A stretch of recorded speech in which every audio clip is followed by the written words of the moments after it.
कपसाड़ कांड का वो सच सामने आ गया है जिसका सबको इंतजार था। एक बेटी का दर्द सुनकर आप दंग रह जाएंगे। रूबी ने कोर्ट में सारा सच बता दिया है। मेरठ की बेटी के साथ 60 घंटे क्या हुआ, उस पर क्या गुजरी, चलिए आपको बताते हैं। जिस माँ को उसकी आंखों के सामने काट दिया गया, 4 दिन बाद अब वो दर्द फूट पड़ा। रविवार को जब आशा ज्योति केंद्र में परिवार और रूबी की मुलाकात हुई, परिवार को देखते ही रूबी खुद को संभाल नहीं पाई। पिता से लिपटकर काफी देर तक रोती रही।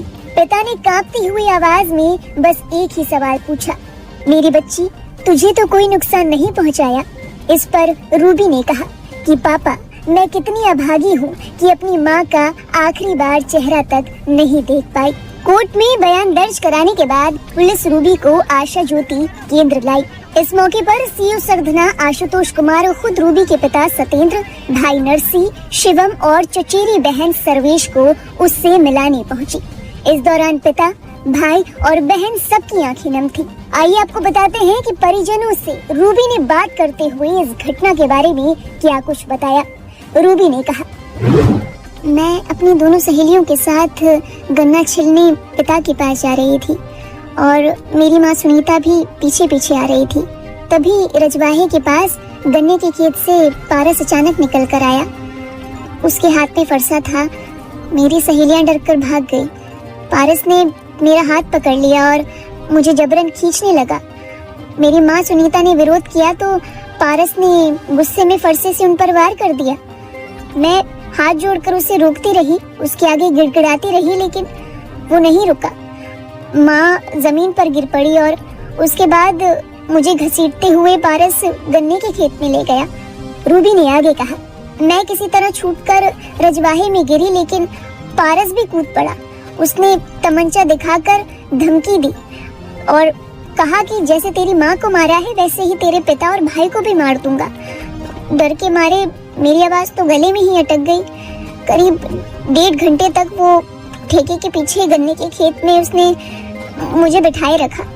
डर और सदमे की हालत में उसके साथ मैं गंग नहर पटरी तक चली गई। वहाँ तमंचा दिखाकर पारस ने एक ट्रेन को रुकवाया।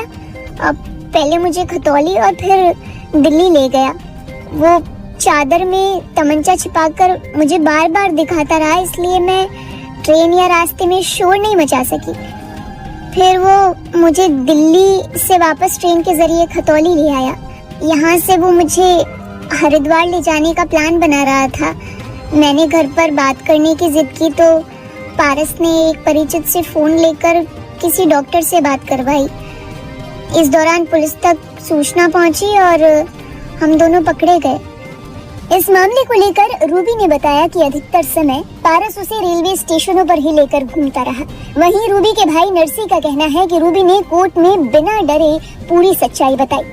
उसने कहा कि मैं मर जाऊंगी लेकिन झूठ नहीं बोलूंगी। रूबी ने कोर्ट में साफ कहा कि पारस ने उसका अपहरण किया और विरोध करने पर मां की फरसे से हत्या कर दी।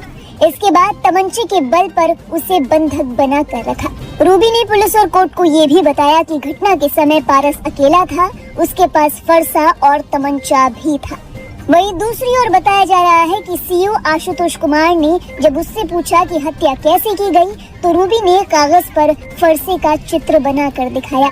हालांकि हत्या के बाद फरसा कहाँ फेंका गया, इसकी जानकारी उसे नहीं है। अब पुलिस ने रूबी के बयान पर जांच शुरू कर दी है।